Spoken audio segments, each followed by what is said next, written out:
Hello friend, আমি আর কে garden থেকে তোমাদের সুমন বলছি। বন্ধুরা, এই ফেব্রুয়ারি মাসের পরিচর্যার উপরেই আমাদের এই লক্ষ্মী জবা গাছে প্রচুর পরিমাণে ফুল আমরা সিজনে দেখতে পারবো। তাই এই সময় লক্ষ্মী জবা গাছে আমরা যদি সঠিক পরিচর্যা করতে পারি এবং সঠিক পুনিং করতে পারি এবং তার মধ্যে কি খাবার প্রয়োগ করব সেটা যদি সঠিকভাবে করতে পারি, তাহলে কিন্তু আমরা সামনের সিজনে প্রচুর পরিমাণে যেমন লক্ষ্মী জবা গাছে ব্রাঞ্চ পাবো এবং প্রত্যেকটা ব্রাঞ্চেই এরকম অসংখ্য পরিমাণে আমরা কিন্তু লক্ষ্মী জবা ফুলে ভরিয়ে তুলতে পারবো। তো আজকের এই ভিডিওটি সম্পূর্ণ মনোযোগ দিয়ে দেখো, ভিডিওটি স্কিপ করো না এবং নতুন বাগানি বন্ধুদেরকে বলবো চ্যানেলটিকে একটা সাবস্ক্রাইব করে দেয় এবং বেল আইকনটিকে অলে প্রেস করে দেয়, যাতে নতুন ভিডিও তোমরা আপডেট পাও। বন্ধুরা, এই লক্ষ্মী জবা গাছগুলো সম্পূর্ণ ডরমেন্সি পিরিয়ডে ছিল, তাই গাছের সমস্ত পাতাগুলো পড়ে গেছে। তো তোমরা যে লক্ষ্মী জবা গাছটা দেখছিলে ঠিক এই গাছটাই ছিল, এরকম ঠিক ব্রাঞ্চে ভরে যাবে এবং প্রচুর পরিমাণে কিন্তু কুড়ি আসবে। দেখো গাছে কন্টিনিউ কুড়ি আসা শুরু হয়ে গেছে, কিন্তু এই কুড়িগুলো রাখলে হবে না, আমরা সম্পূর্ণ গাছগুলোকে একদম সমস্ত ডাল কেটে রিমুভ করে দেবো এবং প্রচুর পরিমাণে আরও যাতে ব্রাঞ্চ আসে সেজন্য আমরা গাছগুলোকে প্রত্যেকটা ডালকে আমরা রিমুভ করে দেবো। তবে কিছু যে সমস্ত ডালগুলো রিমুভ করবো আমরা দেখে নেব যে কোন গালগুলোকে পুরোপুরি ছেটে দেবো এবং কোন গালগুলোকে আমরা রাখবো। তো সমস্ত কিছু এই ভিডিওর মাধ্যমে আমি দেখাচ্ছি এবং এর সঙ্গে সঙ্গে যেমন ডাল কাটবো তার সঙ্গে সঙ্গে কিন্তু টবের মাটিতে আমাদের খাবার দিতে হবে এবং টবের মাটিতে অনেকে রিপোর্টিং ফুল করতে পারো, বা যারা ফুল রিপোর্টিং করবে না, আমি যেমন ফুল রিপোর্টিং করব না, তো আমি টবের মাটির চারদিক থেকে ভালো করে মাটি বের করে আমরা কিন্তু একটা খাবার প্রয়োগ করব। তো চলে আগে দেখে নিই যে আমরা কোন কোন ডালগুলো রাখবো আর কোন কোন ডালগুলো রাখবো না। বন্ধুরা, আমরা যে সমস্ত ব্রাঞ্চগুলো গাছে রাখবো, দেখবে যে সমস্ত ব্রাঞ্চগুলো একটু মোটা আছে সেই সমস্ত ব্রাঞ্চগুলো কিন্তু আমাদের গাছে রাখতে হবে। দেখো, সরু ব্রাঞ্চ গাছে রেখে কোনো লাভ নেই, এই সমস্ত সরু ব্রাঞ্চে কিন্তু কোনো রকম কিন্তু ফুল আসবে না। তাই একটু মোটা ব্রাঞ্চ দেখে তোমরা মোটামুটি 1 থেকে 2 বিঘের মতো হাতের সাইজ রেখে তোমরা কিন্তু কেটে দেবে প্রত্যেকটা গাছ। তা প্রত্যেকটা ডাল তাহলে কেটে দিলে তাহলে দেখবে সেই ডাল থেকে কিন্তু প্রচুর পরিমাণে আরও নতুন নতুন ব্রাঞ্চ বেরাবে। তো একটা কথাই বলবো যে সরু ব্রাঞ্চ রেখে কোনো লাভ নেই, সরু ব্রাঞ্চে প্রচুর পরিমাণে পাতা হবে, যেমন এই ধরনের ব্রাঞ্চগুলো একদমই রাখবে না, পুরোপুরি সম্পূর্ণভাবে এরকম কেটে দেবে। কারণ সরু ব্রাঞ্চ, এই ধরনের সরু ব্রাঞ্চ রেখে কোনো লাভ নেই, অযথারে পাতায় দেওয়া হবে, গাছে কিন্তু ফুল আসবে না। তাই মোটা ধরনের ব্রাঞ্চগুলো তোমরা রাখবে এবং সরু ব্রাঞ্চগুলো এবং কেটে এইভাবে তোমরা গাছটাকে একটা শেপে নিয়ে চলে আসবে। ঠিক এইভাবে তোমরা শেপে নিয়ে আসবে, তাহলে দেখবে যে গাছে প্রচুর পরিমাণে আবার নতুন ব্রাঞ্চে কিন্তু ঢেকে যাবে। বন্ধুরা, কাটিং করবার পর প্রত্যেকটা কাটিং জায়গায় কিন্তু আমরা একটু ফাঙ্গিসাইড লাগিয়ে দেবো, যাতে কোনো রকমভাবে ডাইব্যাকে গাছের ডালগুলো শুকিয়ে না যায়।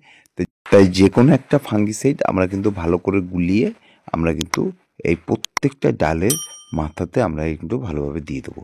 এটা আমরা করতে পারলে আমাদের কিন্তু গাছের প্রত্যেকটা ডাল কিন্তু ডাইব্যাকে শুকাবে না এবং গাছটা সুস্থ থাকবে, ভালো থাকবে এবং যত গাছ সুস্থ এবং ভালো রাখতে পারবো আমরা কিন্তু প্রচুর পরিমাণে এই লক্ষ্মী জবা গাছে ব্রাঞ্চ পাবো এবং ব্রাঞ্চ পেলে প্রচুর পরিমাণে কিন্তু আমরা সিজনে ফুল দেখতে পারবো।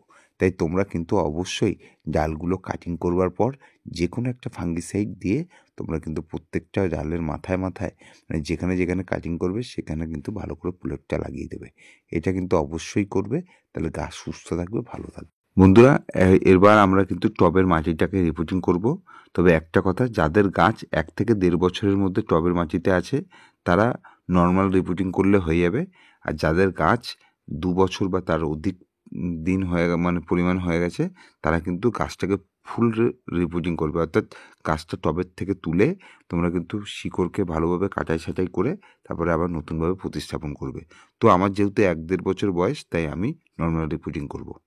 বন্ধুরা, আমরা কোনো কিছু খোসানি বা নিড়ানি নিয়ে আমরা কিন্তু টবের মাটির চারদিক থেকে ভালো করে কিন্তু খুশে নেব এবং ডিপলিভাবে এটা করবে, অনেকটা মাটি তোমরা বের করবে এবং প্রচুর শিকড় কিন্তু এতে থাকবে 1-1.5 বছরের গাছ হলে, এবং সেই সমস্ত শিকড়গুলোকে কেটে দেবে, কোনো রকম অসুবিধা হবে না। শিকড় কাটলে যত পরিমাণে শিকড় কাটবে তত পর্যন্ত নতুন নতুন শিকড় আসবে, আর শিকড় যত আসবে তত কিন্তু নতুন নতুন ব্রাঞ্চেস পাবো। অর্থাৎ পুরনো শিকড়কে আমাদের কিন্তু একদম কেটে ছেটে দিতে হবে, কোনো রকম রাখা যাবে না। তো এইভাবে তোমরা কিন্তু চারদিক থেকে ভালো করে খুশে ঠিক ডিপলি এরকমভাবে তোমরা করবে।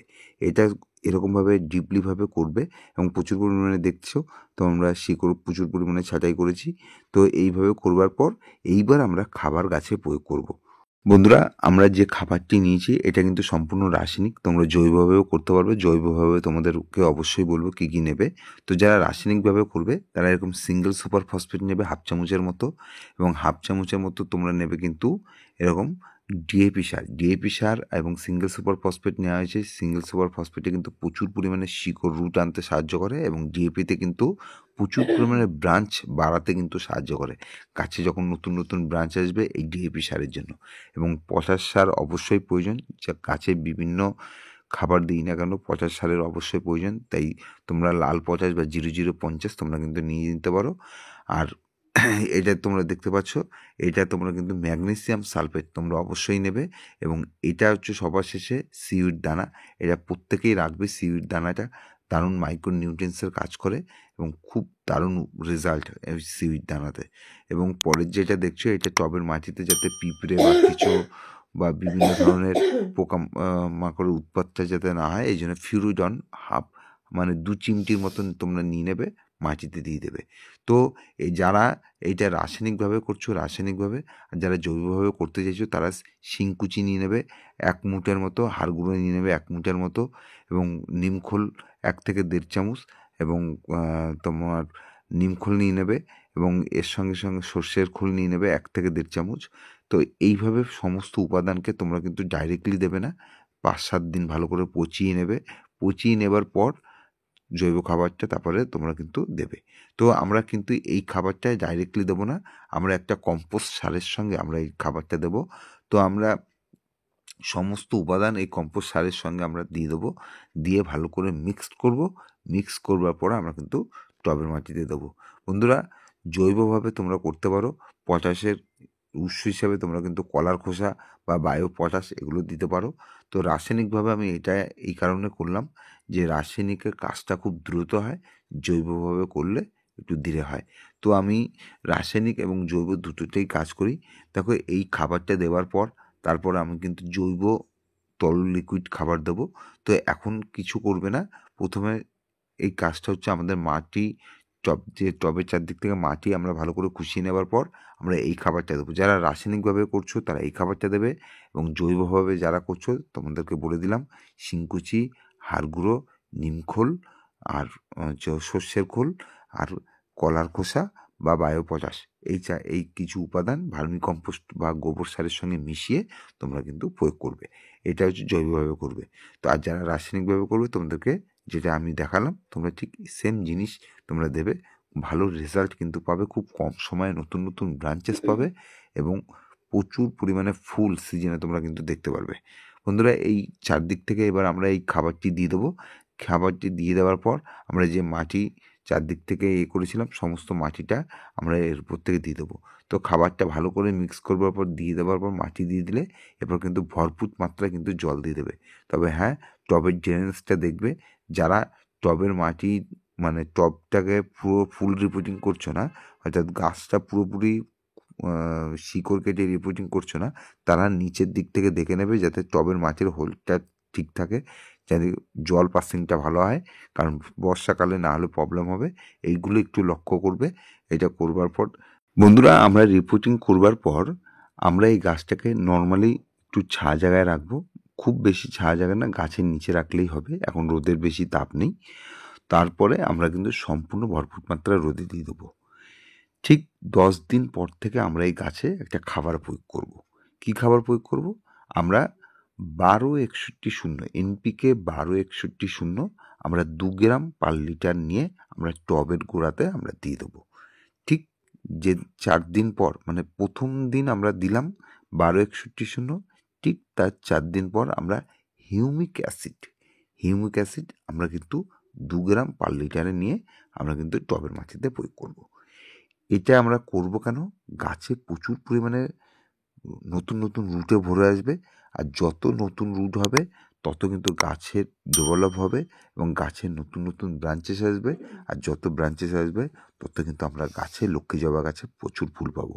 তো যাদের কাছে 1261 নেই, চেষ্টা করবে 1261 আনার এবং হিউমিক অ্যাসিড যা, বা যাদের কাছে 1261 নেই শুধু হিউমিক অ্যাসিড আছে তাতেও হবে। তোমরা প্রত্যেক 10 দিন পর থেকে 4 দিন বা 5 দিন অন্তর অন্তর তোমরা এই হিউমিক অ্যাসিডটা 3 বার দিয়ে দেবে। আর যদি 1261 এবং হিউমিক অ্যাসিড দুটোই থাকে তাহলে তোমরা একদিন 1261 দিলে, তার 4 দিন বা 5 দিন পরে তোমরা হিউমিক অ্যাসিড দিলে, আবার 1261 দিলে আবার এইভাবে 4 বার করবে।